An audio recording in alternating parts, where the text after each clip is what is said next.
Hello and welcome to Talking Good Games match preview of Everton against West Ham United. Gonzo, may you kick us off with your thoughts on the Toffees, please? Yeah, well, the topic at hand, the Toffees topic, two different confectionaries there actually, is obviously going to be their six. Well, they had it reduced their points deficit to from 10 points to 6 points, which I'm sure they're really happy about. However, it's certainly prompted some more protests from them. I know there's another one hanging over them at the moment, so it can't be easy to be an Everton fan and fully enjoy your season. So whilst I'm sure they're pleased that it went from 6 to 10, and I think Sean Dyche done a remarkable job, by the way, can you fully enjoy it? Probably not, because even if they think they might get 6 points again, that may well throw them back in a pickle. But you know what? Even if they do, I still think they can overcome that as well, because I do think Dyche has got them playing the football he needs to do to survive when he's in that situation. There's absolutely no doubt about that at all. I've seen a lot of talk about the Man City situation as well. And I think the thing for me is, and I think the thing that a lot of people miss, and I understand why you'd feel, if you're an Everton fan, a sense of rough justice. I really do. I've got a lot of sympathy for him. But the point of the finger at Man City is different because, you know, Everton did the right thing. They admitted what they were going to do, and it's to say that you get someone that admits to a crime, then they can just charge you and they can go straight for it. If someone denies doing something, they have to prove it. So there's no way they're going to be able to do Man City's quickly. They've got 114 charges or whatever it is, of which they've not admitted to one, and they're going to drag it through the courts. Everton have admitted to 2 charges, basically. Very different. So it's going to be a lot quicker. And I do think it's different there. I actually really hope they stay up, because for 2 reasons. Number one, the Everton fans haven't done any of it at all. Number 2, I don't like the FFP stuff. I think all they're guilty of is showing ambition. An FFP is an ambition punishment. That's what it is. Is it Mashiri? That's his name, I think, the owner. All he's done is shown ambition. He's crap. He's been crap. He's spent money really badly, but there's no problem with that, is there? As long as you're not putting the club's existence in jeopardy. That was why it was ushered in, this FFP, and he's really not. Everton will be perfectly fine. They've got some. In fact, I'd probably be more worried about the 777 partners coming in. I just feel terribly sorry for the Everton fans. I really do. And as I say, throughout all of this, they've got a manager there who's managing to keep their heads above water and keep some sort of motivation and some sort of professionalism around the club, and to keep that squad looking like they're playing happy and playing motivated. I think fair play to him. Yeah, I've got a lot of sympathy for Everton fans. I think the way this has been handled from start, and I say to finish, it's not even finished yet, but that's part of the reason I think this has been an absolute shambles. I think they've tried to make an example of Everton. They have made an example of Everton, as I've said to the rest of the Premier League clubs. I'll warn you now, this is what's going to happen if you overstep the mark. But everybody else that's previously overstepped the mark, we're going to ignore that. We're starting now, and we're starting with Everton. Then from now on, anybody else who does what Everton's done, we're going to come and get you. Yeah.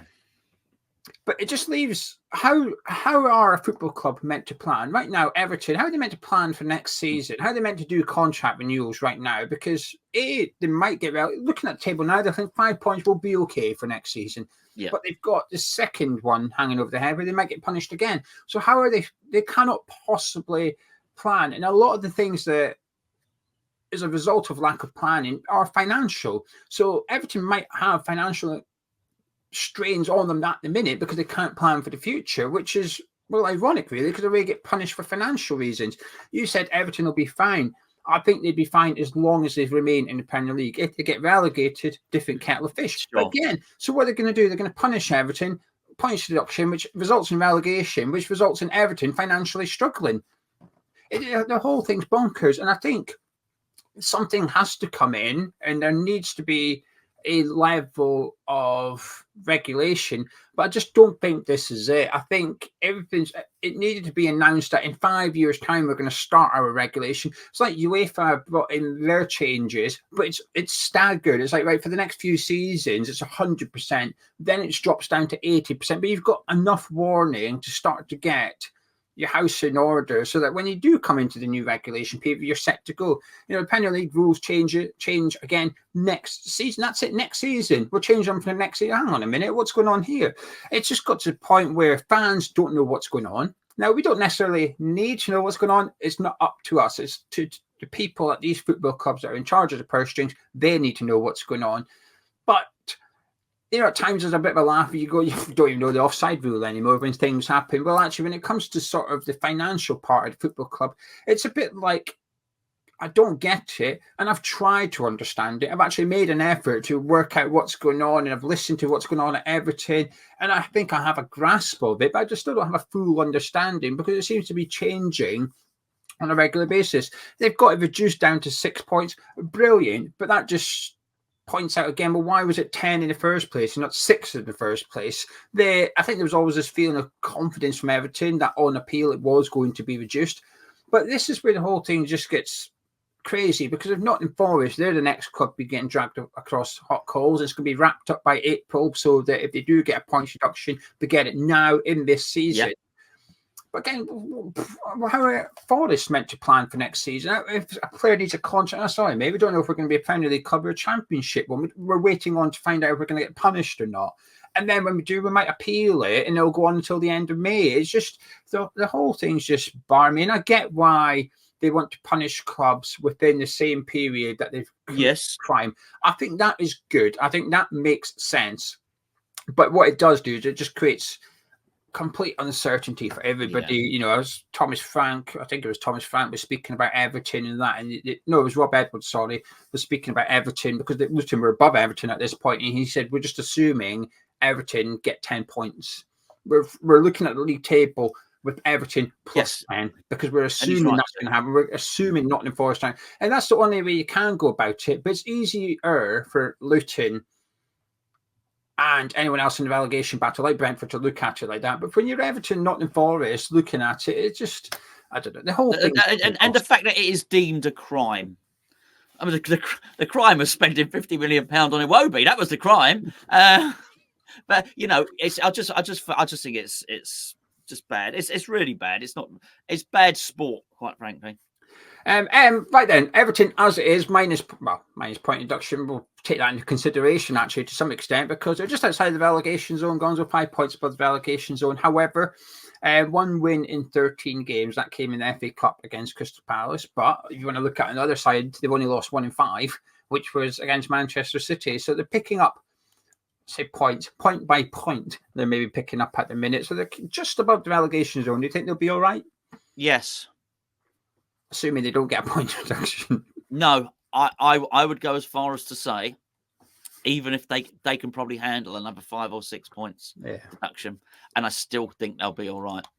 And that's not me being optimistic. I couldn't, you know, without being funny, I couldn't care less what happens to Everton, really. So I'm not saying it to try and schmooze up to them or because they're, I don't know, whatever, my brother's football club or my second club or anything like that. Honestly, I just see a club and I see similarities with West Ham.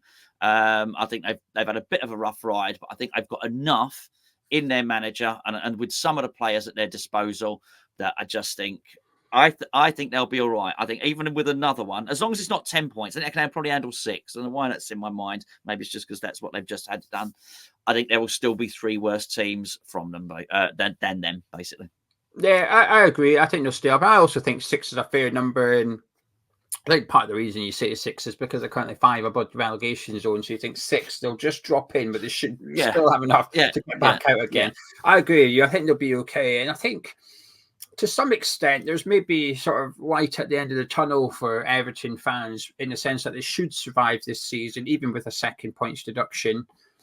And then that stadium, I've seen bits of that new stadium. It looks magnificent. It does. Honestly, I am incredibly envious of it. I'm looking at it and I've had to stop looking at it because it sort of brings me emotion regarding the London stadium. And I'm looking at what they're doing and I'm just looking at it thinking that's going to be one incredible venue to play in. And I think there's maybe a little bit of this hope for Everton fans. It's in the distance. But it's getting closer every month, which is the new stadium. We stay in the Premier League, do the Premier League, two fingers to the Premier League. Despite what you've done, we're going to remain here. We're going to keep getting that money in. We're going to move to that stadium. And the future's, it's still a bit rocky with the ownership, or the question marks over the ownership and what's going to happen there. But they've actually got some positivity at the minute in what has been quite a bleak spell and potential dark times for them. Because, like I said, they've been teetering on the brink of relegation. That would ruin that football club. I think they'll be okay. And allow them to get there. That's their dream, a new stadium. Allow them that. Allow them to get there. Allow them to...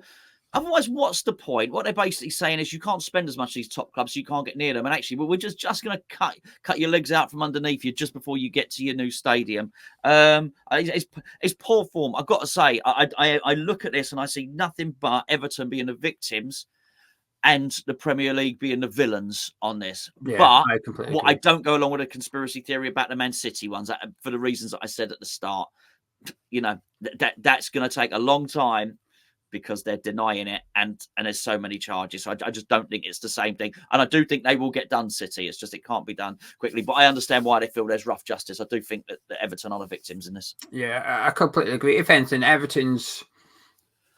the thing that's done Everton over here is actually being quite honourable and not putting their hands up and saying, yeah, we've done wrong, we're going to cooperate with everything. And it's sped everything up and it's allowed them to get punished quicker. Whereas Man City, higher...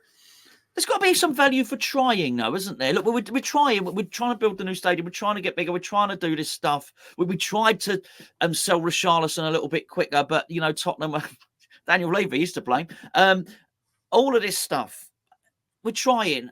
And surely that's got to count for something. Intent has to count for something. Anyway, there you go. Right, final question, please, Meyer. Yeah, that Branthwaite looks all right, doesn't he? Yeah, he looks fantastic. He does look fantastic. And I still think they have not seen. I still think Onana. There's such a good player in there. I don't think it's come to the fore. I think it's a tough place to be. It's a tough place to work. Tough place to play football. Another club you'd have probably seen the best of Onana, and I do think he's a terrific player. I think they look pretty good on the wings as well. I think Harrison was quite an astute buy, really.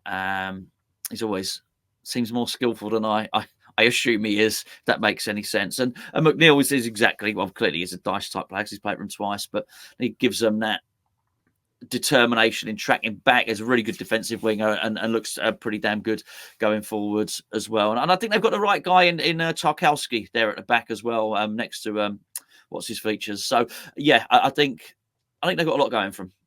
Yeah, it's weird to look at Tarkowski as a footballer at the minute after watching him on Amazon Prime. Have you watched Married to the Game? I've tried not to, actually, but there's someone in the household who quite wants to watch it. So, anyway. Him and his missus enjoy shagging anyway.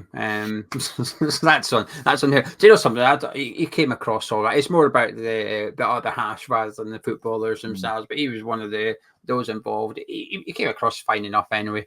But I think Branthwaite's fantastic centre back. He's been superb this season. I think Michaelenko's had a really good season as well, actually. I've always been a little bit unsure of him, but I do think this season he's nailed down that spot. He's had little competition after Lucas Dean left, but I think he's performed really well there. I think Pickford's still a top goalkeeper. You know, while Everton's not in the best form, Pickford's still leading, along with two others, leading the charts for clean sheets in the Premier League. And it's not very often a side just outside of allegation zone can say our keeper's got the most clean sheets, but they can. Pickford's got 8 so far. I think they've got a lot of good players, and I think when they're on the top of their game, they are really good players. And I'm talking about Harrison, McNeil, Idrissa Gana Gueye. You just don't see them at the top of their game enough. They work hard every single week, but you get a lot of 6 and 7 out of 8, 10 performances from them, and you don't get enough of the 9 out of 10s, if you like. So that's what I think about it. Anyway, Dominic Calvert-Lewin, 20 games without a goal now. Hello. Just throwing that one in there. Hello. just welcome to West. I know we're there, but you know what I mean. Welcome to playing West Ham. Yeah. Welcome to Kurt Zouma. Anyway, right, shall we discuss West Ham? Yeah. Right then, team news. Calvin Phillips is back and available for selection if David Moyes wishes. And we also believe Maxwell Kearney and Anna Caswell will also be back. Both were missing at the weekend for minor injuries. So David Moyes should have a fully fit squad. There should be no absentees. All going well, there should be no absentees for the Hammers this weekend. So, Gonzo, with that in mind, we're going to pick a team we would like to see. However, I think it's quite easy this week, bar maybe one change. Talk me through your goalkeeper and defence and change, please. Yeah, Areola, obviously in goal. Not kept a clean sheet in a while, but he's made some stunning saves. That's for sure. So certainly not laying all the blame on him. Soufal, what a great performance he had. Really, really stepped it up. I'd have had him out of the team. I would not have played him. So yeah, Moyes got that one right, definitely. I would play Mavropanos, who was just a colossus. I thought against Brentford, so impressed. I'd play a Gerd next to him, which for numerous reasons. Number one, because Kurt Zouma's not been very good. I think he's mobile as well, and I really want to see like that little quartet of him next to Emerson, with Alvarez just there, and then Paqueta there as well. I just think they were. I think there's exciting things to be had down that side and around with those lot combining. I think they're all really good footballers. So yeah, they're in there, and obviously Emerson. I've revealed that already. Emerson at left back. Yeah, I agree with Aviola, obviously, in fantastic form. Soufal, I completely agree with you. I wouldn't have played against Brentford. Moyes did, but I thought he was really, really good. Mavropanos was fantastic. Emerson was fantastic. And I agree. Kurt Zouma should come out of the team. I don't think he will. I think he'll be an unchanged side, but I think he should come out for this one. Now, there is an argument that this game would suit Kurt Zouma because Everton can be or will be quite direct. They don't mind going long to Calvert-Lewin. So in theory, that should suit him because I've got no issues with Kurt Zouma in the air. I think he's winning all his headers. He's winning the contests. On the deck, he's getting beaten. So he could maybe cope with Calvert-Lewin. However, I thought Brentford were quite direct. And again, in the air, he was doing fine. It's just when we got to the edge of the 18-yarder is when Kurt Zouma started struggling. So I too make a change, but I'd actually bring in Ogbonna for the reason of just giving. So while I think winning those aerial battles is Zouma's strength, I think it's possibly a good weakness. And I'm unsure Everton are the team that would expose Ogbonna's lack of pace. I think we might be okay with Ogbonna in there. So I would put him in there next to Mavropanos, which I'll be honest with you, I never thought I'd say. I think at the start of the season, I wasn't impressed with Ogbonna. He's played some good games. But I've still never really had this urge to see Ogbonna back into the side. Yeah. But I don't want to see Zouma, and I've got hesitations with Gerd. I think long-term, the best partnership might be, and hopefully will be, Mavropanos and Gerd. Against Burnley, I'd maybe want to see that partnership. But for this one, I think I'd want to see Ogbonna. Anyway, you can probably work out the rest of the team. Myself and Gonzo would like to see. However, we're going to talk you through. Anyway, Gonzo, your midfield, please. Yes, I'm going exactly the same, Geo. I'm not changing anything. Alvarez, no surprise there. I rate him so highly. Souček had his best game in a long time. I'd go this far. I think he's possibly the key player. I'm not concerned about. Well, we've already discussed Zouma. The next player I'm most concerned about their performance would be Souček. If Souček plays like he did against Brentford, I think we win the game. So if you could get that level, we did our player ratings the other day, and there was for my marks, I think it was probably the same as well. Were everybody was between a 7 out of 10 and a 10 out of 10, apart from Zouma. So if we can get that level of performance from all the other players, and Souček's a big part of that, then we get it. And when you have to give him the chance to. So, and I'd also play Ward-Prowse in there as well, because I thought he had a very energetic game. I didn't think he was the best of our players, but I think his energy levels are high. I felt that he felt motivated because of the way we played and players returning, that sort of thing. But I also felt that his tail was up with his set pieces as well. They looked really dangerous. And I'm talking about the free. We got whatever 2 or 3 free kicks from wide positions. Really, really dangerous. Actually, and I'd have him in there. I would, with the anticipation that actually there may well be an assist coming from him very, very, possibly even a goal coming from him very, very soon. Actually, Yeah, I think like I said, I think the team picks itself really. I think this game might actually suit Thomas Souček. Defensively, a lot of high balls, long balls, crosses. That's fine. You can get on the end of them and help out the defense. They don't often press high. Everton, they can do, but often they'll happily sit back in position, and that will allow Souček to A, not to be under pressure in possession, and B, probably to get into the box. Actually, it will allow Souček to venture up, like we've seen against Brentford. When the term shackles off, I'm not sure the shackles were off the entire team. I think Kudus played the way he usually plays. Bowen plays the way Paqueta, like a lot of them played the way they usually played. However, I do think the shackles were off Thomas Souček, which was previously we've maybe seen him remain outside the 18-yarder a bit too much. But against Brentford, I felt he was getting in there a lot. And like you said, when we scored, he wasn't involved, but he was there. He was in the 18-yarder waiting for the second ball or for a cross. He was there. Yeah. And I liked it. So, yes, Alvarez, Souček, and Ward-Prowse. I've got a really random and potentially silly question for you. One of our subscribers suggested that because Edson Alvarez is on 9 yellow cards now, so if he gets another booking, he misses 2 games. Right. He suggested that maybe this is the game Alvarez takes his booking because he would miss Burnley and then Villa, and then we've got the international break. Then he comes back afterwards and he's ready to rock and roll, and he's had to serve his 2-match suspension. But also we've got the Freiburg game. So while he's missing the Premier League ones, he's playing on the Thursday night, and we've got Calvin Phillips to come in for Burnley and Aston Villa. So I say silly because you never want to suggest your player gets a booking on purpose. However, it does happen where managers will look at the fixtures and think, actually, this is a game you want to pick up a yellow card in the 90th minute. Paqueta will tell you how it's done. Absolutely. Yeah. What he doesn't want to do is tell Paqueta when he's going to get the booking. And for that, the Isle of Paqueta start betting heavily on it. They've stopped using Betway at that point. They're using Bet365. It's Alvarez, 89th minute. Bang on. Got one in the 90th minute against Brentford. But would you think it would be a clever tactic, perhaps? Quite possibly. I mean, that is so. I understand the thinking behind it. That is absolutely something that West Ham could muck up with the intention. The old up there for thinking, down there for dancing.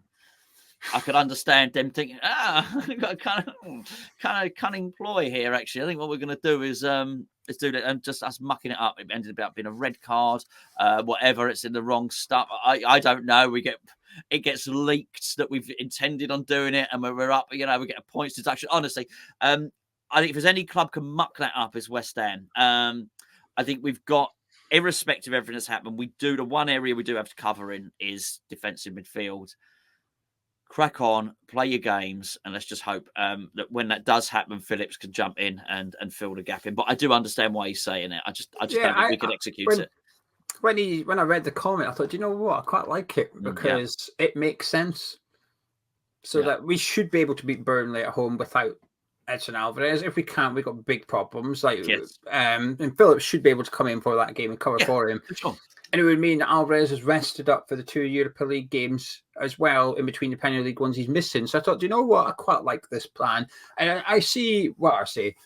We could all see usually the bigger sides doing it. Man City might have a Rodri might be on 9. Rodri's been on 9 yellow cards for quite a while, actually. He's been treading water. I wouldn't be surprised if Pep eventually goes, take your bookings now, son. Get them out the next 2 games. Kovacic is in, he's fine. Take your bookings, get those 2 games out of the way, and you're good to go. But quite often, you will see sort of an obvious booking. Kevin Nolan around Christmas time is always one of them. His 5th yellow card. Oh, look, I can't play Boxing Day. Sorry, Gaffer, suspended. What? I'm only on 3 yellows. So I guess I'm having a red then. I'm definitely missing Boxing Day. So I think there's some merit in that suggestion, but it's got me thinking it did. And your front 3, Kudus, Bowen, and Paqueta. Yeah, absolutely. I'm now thinking about Alvarez. He waits for Bowen to score a goal. Then, even though he hasn't scored the goal, he takes his shirt off. Alvarez takes his shirt off. Damn. I thought it was only the goal scorer that got a card. There you go. Yeah. So yes, that would be my front 3, if you want to call it that. Yeah, it's a good team. It's a really, really good team. Our first team is excellent. There's no doubt about it.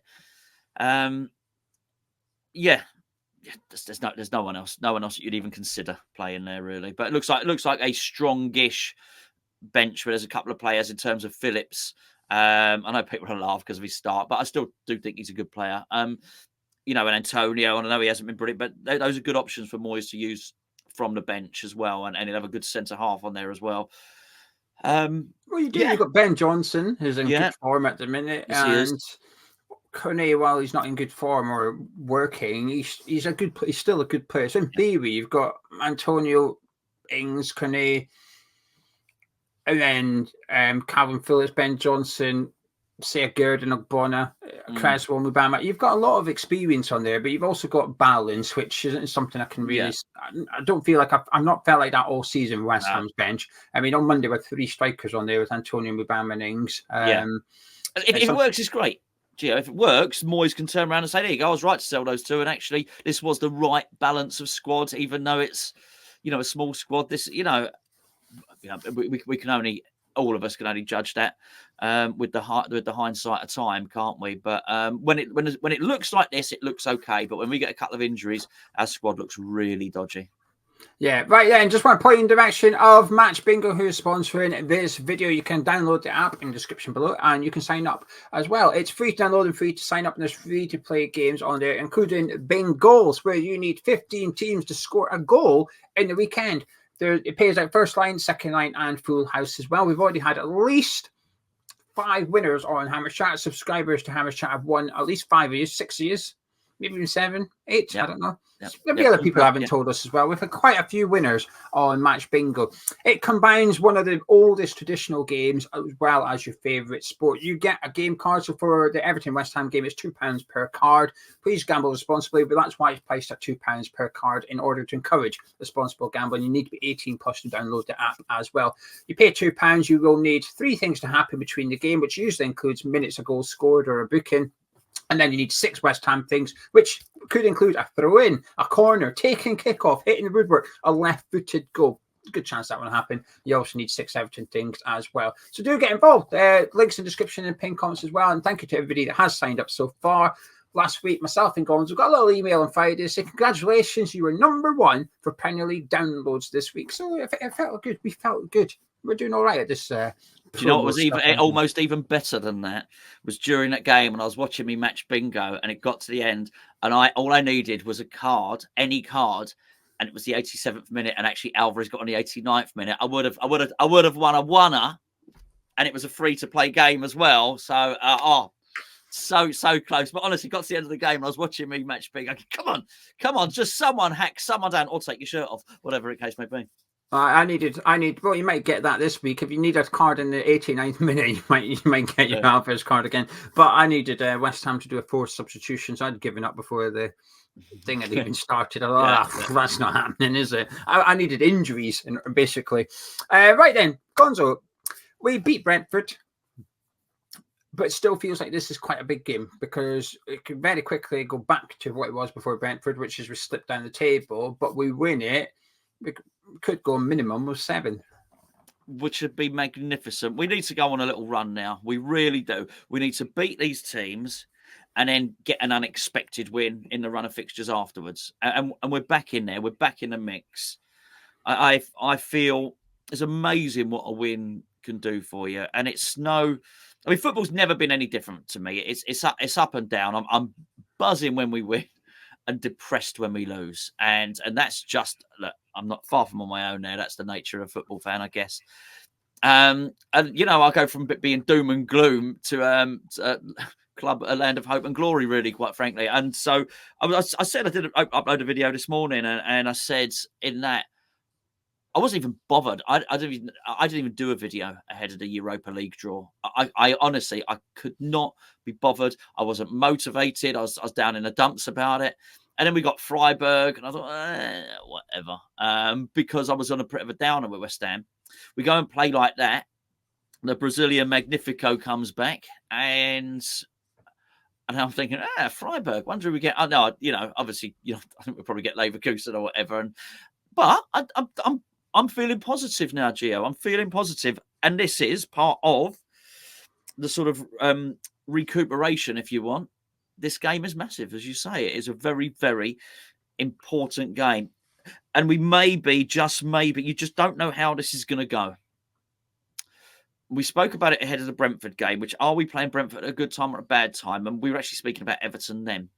because Everton losing, having some of the points taken away, going from 10-point deduction to 6-point deduction, had an impact on Brentford. And how are they feel? Are they going to feel affronted, or are they going to feel a bit depressed? How are Everton going to feel about this now? Are they going to feel relieved? I think they are. But is it going to be a cloud hanging over and think, well, actually, we're still in it and we got this thing hanging over us? I think they've been playing with that on their shoulders all season, though. And I think Dyche will have... there shouldn't be any surprises from either manager here. Dyche should know what Moyes is going to do, and Moyes should know what Dyche is going to do. But it's a very, very big game for different reasons for both clubs.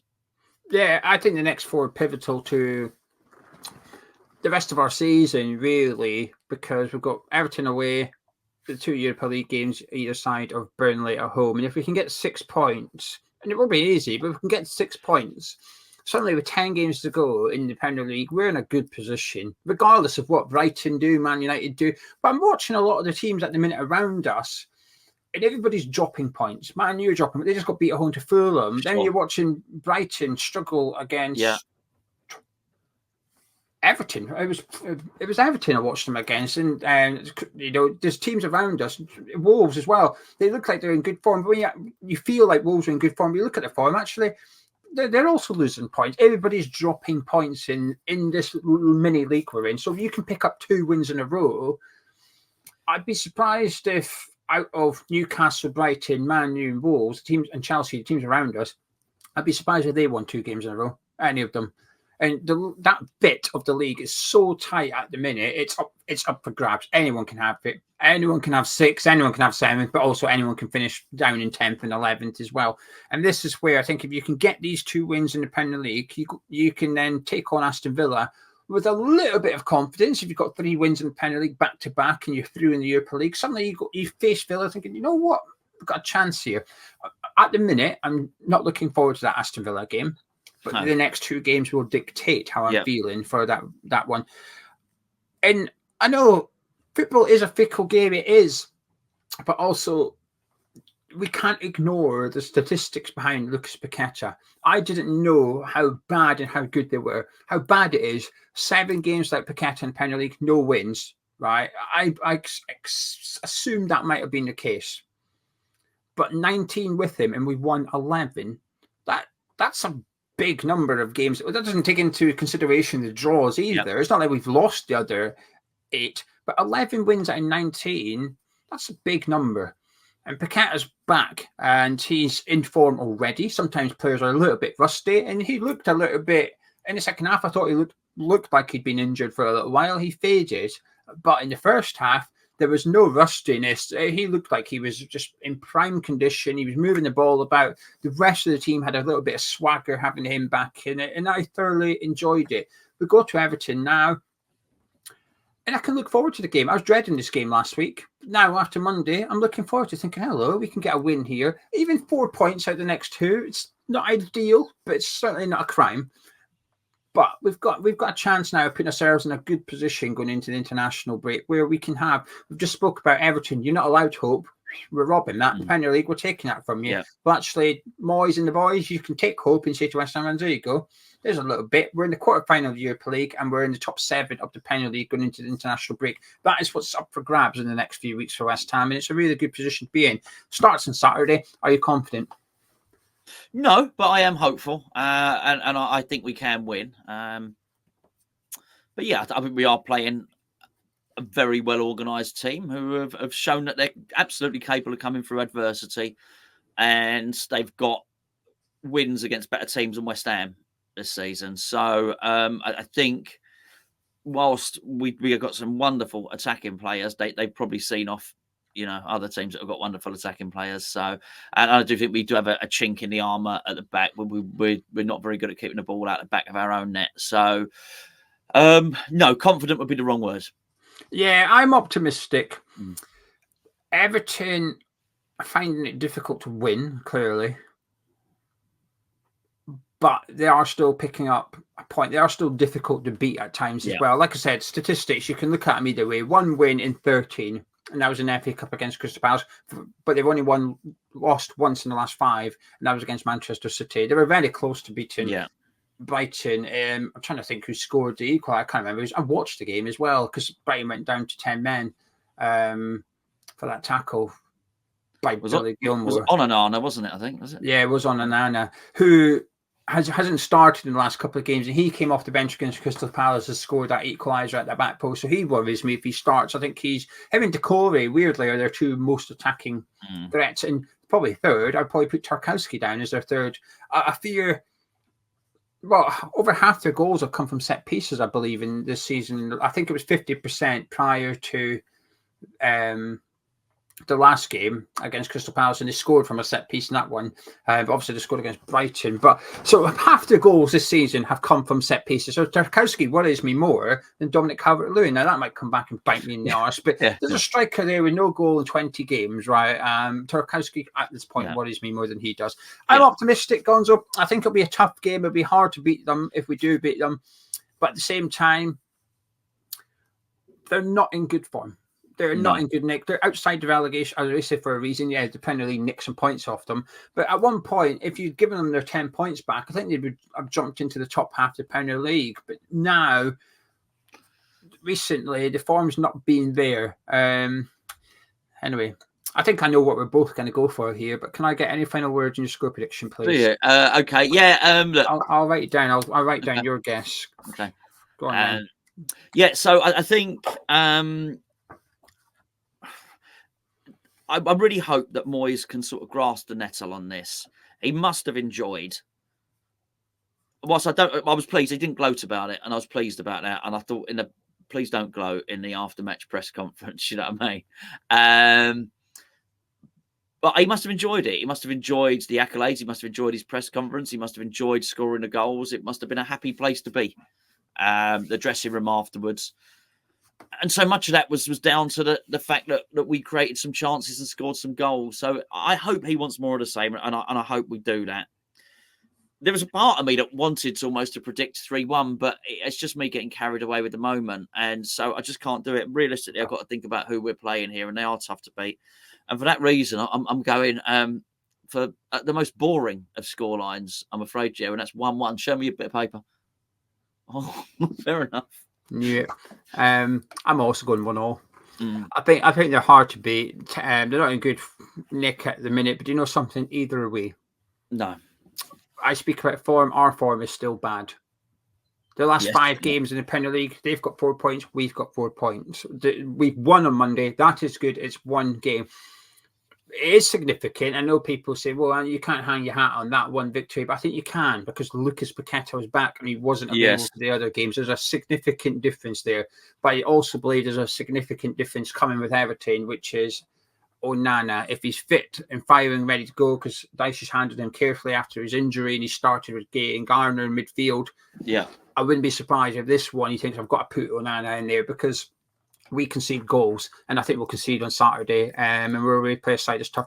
I do fear if they score first, I do worry. I think that my 1-1 probably hinges on us taking the lead and then Everton getting an equaliser. So would you be happy with a point, or? I guess so. I wouldn't be depressed with a point. Let's put it that way. But I could do with a win. It's my daughter's birthday on Saturday. Not that should have any factor in what David Moyes' team he selects, but he should probably bear it in mind. And we're going out for dinner, so I'd like to be due. I was going to say I'll pay for it. I'm paying anyway. It's my daughter's birthday. Are you going out before or after the game? After. Oh. I know. We're going to an all-you-can-eat buffet called Tangs in Bracknell. So there you go. So anyway, yeah.